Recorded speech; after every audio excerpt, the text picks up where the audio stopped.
Chapter 6 सुबह। Polio की बीमारी से बच्चे विकलांग हो जाते हैं। बच्चों को इस बीमारी से बचाने के लिए उन्हें पोलियो की दवा पिलाई जाती है।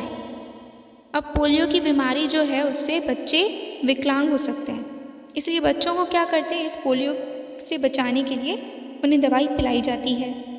याद होगा आप सारे बच्चों को कि जब आप लोग छोटे थे तब आपको पोलियो की दवाई पिलाई जाती थी। अगर आपके छोटे भाई बहन घर पर हैं तो अभी उनको भी पोलियो की दवा पिलाई जाती होगी। इस सच्ची घटना में पोलियो विकलांग बालिका रेशमा अपनी सूझबूझ और साहस से काम लेती है। अब ये जो चैप्टर है ये एक सच्ची घटना पर आधारित है। इनफैक्ट ये एक ट्रू स्टोरी ही है। इसमें एक बच्ची है रेशमा, वो पोलियो से ग्रस्त है, विकलांग है। अब वो कैसे अपनी सूझबूझ और साहस से काम लेती है हमें वो देखना है। उसकी शारीरिक कमी उसके इरादों में कभी बाधा नहीं बनी। मीन्स फिजिकली वो कितनी ही वीक हो पर उसके इरादे मजबूत थे। मीन्स उसकी फिजिकल प्रॉब्लम जो है वो उसके इरादों में कभी बाधा नहीं बनी। वह जिंदा दिली एवं परिश्रम से अपना जीवन कैसे जी रही है इसका निरूपण इस घटना में किया गया है। जिंदा दिली मीन्स वो एकदम जिंदा दिल वाली थी, बड़े दिल वाला कहते हैं ना, वैसी थी। सबकी मदद करना और परिश्रम, बहुत मेहनती भी थी। वो किसी पर डिपेंड नहीं रहना चाहती थी। अब ये सब हम इस स्टोरी में देखेंगे। सुबह सुबह रेशमा ने देखा कि घर के सभी लोग सफाई में व्यस्त हैं। कोई सामान झाड़ रहा है तो कोई मकड़ी के झाड़े उतार रहा है। रेशमा ने सोचा ज़रूर आज कोई ख़ास बात है। सुबह सुबह रेशमा उठी तब उसने क्या देखा कि घर पे जितने भी लोग हैं वो सब किसी न किसी काम में व्यस्त हैं, वो भी सफाई के काम में। मीन्स सब के सब क्लीनिंग में बिजी हैं। कोई सामान झाड़ रहा था, मीन्स साफ़ कर रहा था, तो कोई मकड़ी के जाले साफ़ कर रहा था, मीन्स उतार रहा था, झाले उतार रहा था। रेशमा ने सोचा कि आज ज़रूर कोई ख़ास बात है। माँ, आज कोई ख़ास बात है? सब इतनी सुबह उठकर घर की सफाई में जुटे हैं? रेशमा ने उत्सुकता से पूछा।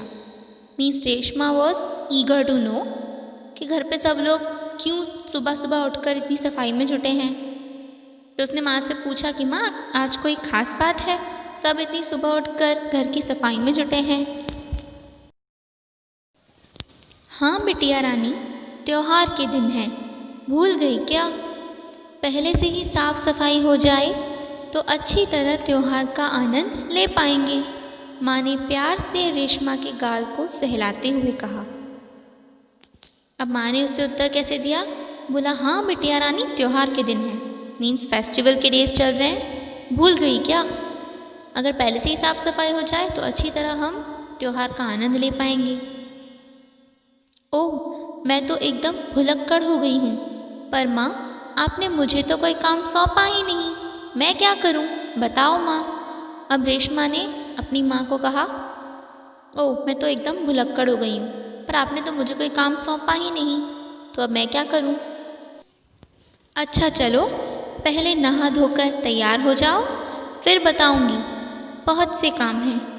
रेशमा की माँ ने उसे कहा, चलो तुम नहा धोकर तैयार हो जाओ, फ्रेश हो जाओ, फिर मैं बताऊंगी, बहुत सारे काम हैं। मैं भी आपकी मदद करना चाहती हूँ। अब रेशमा ने क्या कहा? मैं भी आपकी मदद करना चाहती हूँ। तब उसकी माँ ने कहा, मदद तो मैं ज़रूर लूँगी, मैंने तुम्हारे लिए कई काम सोच रखे हैं, नहा धोकर नाश्ता कर लो, फिर बताऊँगी। कहते कहते माँ ने रेशमा को उसकी पहिए वाली कुर्सी पर बैठा दिया। अब क्या हुआ? रेशमा की माँ ने उसे कहा, मदद तो मैं ज़रूर लूँगी, मैंने तो तुम्हारे लिए बहुत सारे काम सोच कर रखे हैं, पर तुम पहले नहा धोकर मीन्स फ्रेश होकर नाश्ता कर लो, फिर बताऊंगी। ऐसा कह के उसकी माँ ने उसे उसकी पहिए वाली कुर्सी पर उसे बिठा दिया। रेशमा ने अपनी पहिए वाली कुर्सी को धीरे धीरे धकेला और अपने दैनिक कार्यों में लग गई। ठीक है, रेशमा जब 5 साल की थी तभी से उसके दोनों पैर काम नहीं करते थे। अब ये प्रॉब्लम उसे तब से थी जब वो 5 साल की थी, तब से उसे ये प्रॉब्लम स्टार्ट हुई थी। मीन्स तभी उसको पोलियो हुआ होगा। उसे बहुत तेज़ बुखार हुआ और घुटनों से नीचे दोनों पांव एकदम बेजान हो गए। तो जब वो 5 साल की थी तब क्या हुआ, पहले उसे बहुत तेज़ बुखार हुआ और उसके घुटनों से नीचे दोनों पांव एकदम बेजान हो गए। बहुत इलाज करवाया पर रेशमा के पाँव में जान नहीं आई। बहुत सारा ट्रीटमेंट्स, बहुत इलाज करवाया गया रेशमा का, पर उसके पाँव में जान नहीं आई, मीन्स वो ठीक नहीं हुई। उसे पोलियो हो गया था। ओके, तो वो ठीक कैसे होती, उसको तो पोलियो हो गया था। रेशमा बहुत हिम्मत वाली लड़की थी। शुरू में उसे ज़रूर दूसरों की सहायता लेनी पड़ी, परंतु अब 11 साल की उम्र में वह अपने सारे काम स्वयं करती है। स्टार्टिंग में उसे बहुत दिक्कत हुई थी, दूसरों से हेल्प भी लेनी पड़ रही थी। अब वो छोटी थी, सिर्फ 5 साल की थी, तब उसको पोलियो हुआ था, तो जाहिर सी बात है उसको मदद लेनी पड़ेगी। लेकिन अब जब वो 11 साल की हो चुकी है तो अब वो अपने सारे काम स्वयं मीन्स खुद करती है। अब उसे किसी की हेल्प लेने की ज़्यादा ज़रूरत नहीं पड़ती। वह अपने परिवार पर अपने काम के लिए निर्भर नहीं रहना चाहती। रेशमा चाहती है कि वो अपने सारे काम खुद ही करे और वो अपने किसी भी काम के लिए दूसरों पर या घर परिवार के किसी भी सदस्य पर निर्भर ना रहे, डिपेंडेंट ना रहे। परिवार के सभी सदस्य, पिताजी, छोटा भाई गोलू, दादी जी, दादाजी, सभी उसे बहुत प्यार करते हैं। वह सबकी आंखों का तारा है। परिवार के सभी सदस्य मीन्स परिवार के यानी फैमिली के सारे मेंबर्स कौन कौन हैं? पिताजी हैं, रेशमा के डैडी, उसके फादर, आगे है छोटा भाई गोलू, एक उसका भाई है छोटा, उसका नाम है गोलू, दादी जी उसकी ग्रैंड मदर, दादाजी उसके ग्रैंडफादर, ये सब उसके परिवार के सदस्य हैं और ये सब भी उससे बहुत प्यार करते हैं। वह सबकी आंखों का तारा है। अब आंखों का तारा क्या होता है? ये एक मुहावरा है और इसका अर्थ आपको, इसका जो मीनिंग है वो आपको आपके चैप्टर में, आपकी टेक्स्ट बुक में नीचे मिल जाएगा। चलिए देखते हैं। आंखों का तारा होना मतलब बहुत प्यारा होना, मतलब वो सबको बहुत प्यारी थी। माँ ने रसोई घर में सारे बर्तन, डिब्बे, बोतलें नीचे उतारकर साफ कर दिए थे। उन्होंने रेशमा को आवाज़ दी, रेशु, अगर तुमने नाश्ता कर लिया हो तो काम में मेरा हाथ बटाओ। अब माँ ने क्या किया? रेशमा की माँ ने रसोई घर मीन्स किचन में सारे बर्तन, डिब्बे, बॉटल्स जो भी था सब नीचे उतार कर साफ कर दिए, क्लीन कर दिए। फिर उन्होंने रेशमा को आवाज़ लगाई, रेशु, अगर तुमने नाश्ता कर लिया हो तो अब आओ मेरी मदद करो। हाँ माँ, मैंने नाश्ता कर लिया। दूध का मेवे वाला दलिया बहुत अच्छा बना है। माँ, मैं हाथ धोकर अभी आती हूँ। तो उसने अपनी माँ को कहा, हाँ माँ, मैंने भी नाश्ता कर लिया है, मैं हाथ धोकर आती हूँ। रेशमा अपनी कुर्सी को धकेलते हुए रसोई घर में पहुँची। अब रेशमा ने क्या किया? वो अपनी कुर्सी जिस पर वो बैठी थी, पहिए वाली कुर्सी, उसको धकेलती हुई किचन तक पहुँची। रेशमा माँ को बर्तन, डिब्बों पर लेबल लगा लगा कर पकड़ाती गई और माँ उन्हें व्यवस्थित ढंग से सजाती गई। रेशमा ने क्या किया? जो बर्तन और डिब्बे उसकी मम्मी ने साफ़ कर दिए थे, धो दिए थे, उन पर लेबल लगा लगा कर मम्मी को देती जा रही थी और उसकी मम्मी वो सब किचन में अच्छे से सजाती जा रही थी। रसोई घर फिर से चमचमाने लगा। पिताजी दफ्तर चले गए। माँ को लड्डू बनाने के लिए कुछ ज़रूरी सामान चाहिए था। अब रेशमा के फादर जो हैं पिताजी, वो दफ्तर मीन्स ऑफिस चले गए। अब रेशमा की माँ को लड्डू बनाने थे और उसके लिए कुछ ज़रूरी सामान चाहिए था। अब पता है लड्डू क्यों बनाने थे? तो फेस्टिवल का सीज़न चल रहा है, फेस्टिवल्स के डेज हैं, घर पे सफाई की है तो फेस्टिवल में स्वीट्स बनाते हैं ना घर पे। वैसे ही रेशमा की मम्मी को भी लड्डू बनाने थे और उसके लिए कुछ ज़रूरी सामान चाहिए था। गोलू तो बहुत छोटा है, दादी जी, दादाजी बहुत बुज़ुर्ग हैं। अब सामान लाए कौन? माँ परेशान थी।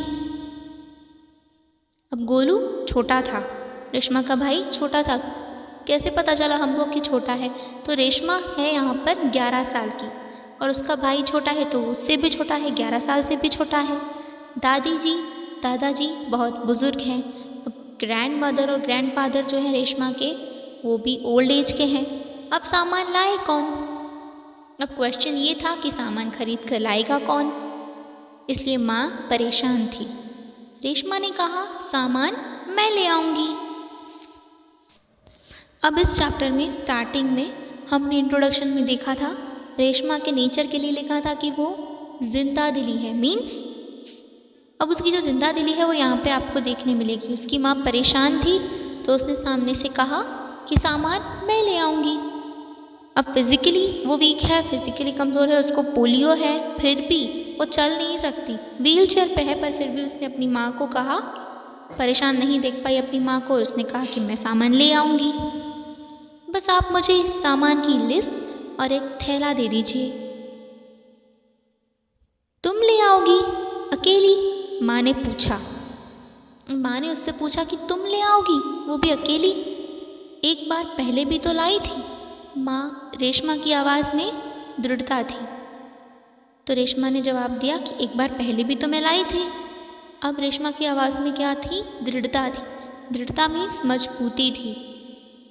तो ठीक है, तुम ही ले आओ, लेकिन ध्यान से जाना, सारा सामान नुक्कड़ वाली दुकान से ही मिल जाएगा। थोड़ी देर बाद रेशमा सारा सामान लेकर लौटी।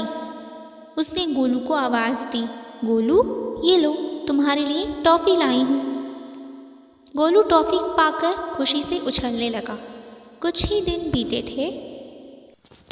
एक दिन शाम को रेशमा का घर दियों के झिलमिल प्रकाश से जगमगाने लगा। पूरा मोहल्ला जगमगा रहा था। कुछ ही दिन बीते थे उस बात को जब रेशमा घर से अकेले जाकर सामान लाई थी। उसके कुछ दिन बाद क्या हुआ, एक दिन शाम को रेशमा का घर जो है वो पूरा दियों के साथ चमकाया गया था। घर में दिए जलाए गए थे तो पूरा घर दियों की जो लाइट होती है उससे जगमगाने लगा। पूरा मोहल्ला जगमगा रहा था। फेस्टिवल सीजन है तो इसीलिए यहाँ पर दिवाली का फेस्टिवल बता रहे हैं। इसलिए दिवाली में जैसे हम अपने घरों में दिए जलाते हैं वैसे ही सबने जलाए थे तो पूरा मोहल्ला जगमगा रहा था। जहाँ रोशनी ही रोशनी थी, क्या ज़मीन क्या आसमान। दादी जी ने बताया कि दीपावली अंधेरे पर उजाले की जीत का त्यौहार है। अब दादी जी ने क्या बताया कि दीपावली जो है वो क्या है, अंधेरे पर उजाले की जीत का त्यौहार है। ठीक है, बुराई पर अच्छाई और असत्य पर सत्य की सदा जीत होती है। दादी जी ने बच्चों को ये सिखाया कि बुराई पर हमेशा अच्छाई की जीत होती है और असत्य मीन्स झूठ और सत्य मीन्स सच। असत्य पर सत्य की सदा जीत होती है। इस दिन रावण को पराजित कर राम अयोध्या लौटे थे। दीपावली के दिन क्या हुआ था, रावण को हराकर राम भगवान जो है वो रावण को पराजित करके मीन्स हरा के अयोध्या लौटे थे। 14 साल का वनवास उनका पूरा हुआ था। ठीक है, उसी खुशी में यह त्यौहार मनाया जाता है। रेशमा और गोलू बड़े ध्यान से दादी जी की बातें सुन रहे थे। कुछ देर बाद सबने मिलकर पूजा की और प्रसाद खाया। अब दीपावली के दिन हम लोग घर पे पूजा करते हैं ना, तो वैसे ही इन लोगों ने भी पूजा की और फिर प्रसाद खाया। गोलू अपने दोस्तों के साथ पटाखे छुड़ाने में मग्न हो गया। रेशमा अपने दादा दादी के साथ फुलझड़ियाँ जला रही थी। इतने में रेशमा ने क्या देखा कि गोलू ने जिस पटाखे को बुझा हुआ समझकर छोड़ दिया था उसमें से चिंगारियाँ निकलने लगी हैं। मतलब रेशमा ने क्या देखा कि गोलू ने एक पटाखे को बुझा हुआ समझकर छोड़ दिया था, अब उसमें से चिंगारियाँ निकल रही थी। मतलब वो पूरी तरह से बुझा नहीं था। गोलू की पीठ पटाखे की तरफ थी।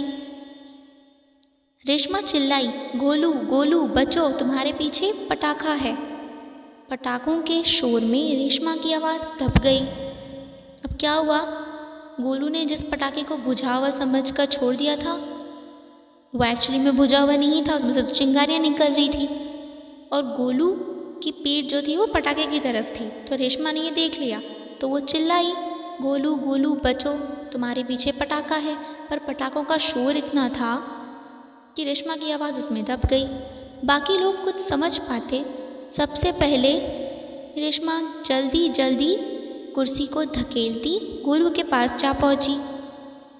उसने गोलू को ज़ोर से धक्का दिया और खुद आगे निकल गई। अपनी कुर्सी की गति के कारण धड़ाम ज़ोर से धमाका हुआ। रेशमा की फुर्ती ने गोलू को जलने से बचा लिया। अब बाकी लोग कुछ समझ पाते उससे पहले क्या हुआ। सबसे पहले रेशमा जल्दी जल्दी कुर्सी को धकेल धकेल कर क्या किया, उसने गोलू के पास आकर पहुंची और उसने गोलू को ज़ोर से धक्का दिया और फिर खुद आगे निकल गई। अपनी चेयर को धकेलते हुए वो आगे निकल गई और अपनी कुर्सी की गति के कारण वो भी बच गई। फिर क्या हुआ, धड़ाम जोर से धमाका हुआ। जो बम, जो भी पटाखा था उसे बुझा हुआ समझकर गोलू ने छोड़ दिया था, वो फूटा जोर से। रेशमा की फुर्ती ने क्या किया, गोलू को जलने से बचा लिया। गोलू को कुछ समझ न आया कि उसे धक्का किसने दिया और क्यों। धमाके की आवाज़ सुनकर माँ पिताजी भी बाहर दौड़े चले आए। कुर्सी रेशमा के ऊपर थी और रेशमा नीचे।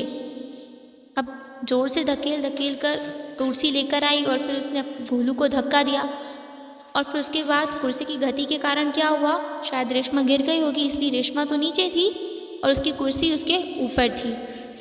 पिताजी ने कुर्सी सीधी की और रेशमा को उस पर बिठा दिया। माँ भयभीत थी। अब माँ तो डरी हुई थी। बोली, कहीं चोट तो नहीं लगी रेशु। अब उसकी माँ जो है वो डरी हुई थी, तो आकर रेशमा से पूछे, कहीं चोट तो नहीं लगी रेशु। रेशमा ने उन्हें सारी बात बताई। सबने रेशमा की पीठ थपथपाई। अब पीठ थपथपाना ये भी एक मुहावरा है। इसका अर्थ होता है शाबाशी देना। गोलू रेशमा के पास आकर नाटकीय ढंग से बोला, दीदी आज तो आपने मेरी जान बचा ली। अब गोलू भी नाटकीय ढंग से आके मीन्स जैसे टीवी सीरियल में नाटक वगैरह नहीं करते, वैसे आके एक्टिंग करते हुए उसने बोला, दीदी आज तो आपने मेरी जान बचा ली। आपका यह धमाकेदार धक्का मुझे हमेशा याद रहेगा। सभी लोग खिलखिलाकर हंस पड़े। रेशमा की शारीरिक कमी उसके इरादों में कभी बाधा नहीं बनी। ये बात भी हमने उसके इंट्रो में देखी थी, ठीक है। भले ही वो अपाहिज थी, भले ही वो पोलियो से ग्रस्त है, पर फिर भी उसने इतना बड़ा काम किया, अपने भाई की जान बचाई। वह आज भी उतनी ही जिंदा दिली और परिश्रम से अपना जीवन जी रही है। उसकी हर सुबह नई सुबह होती है। वह हर सुबह अपने काम में नए इरादे से जुट जाती है।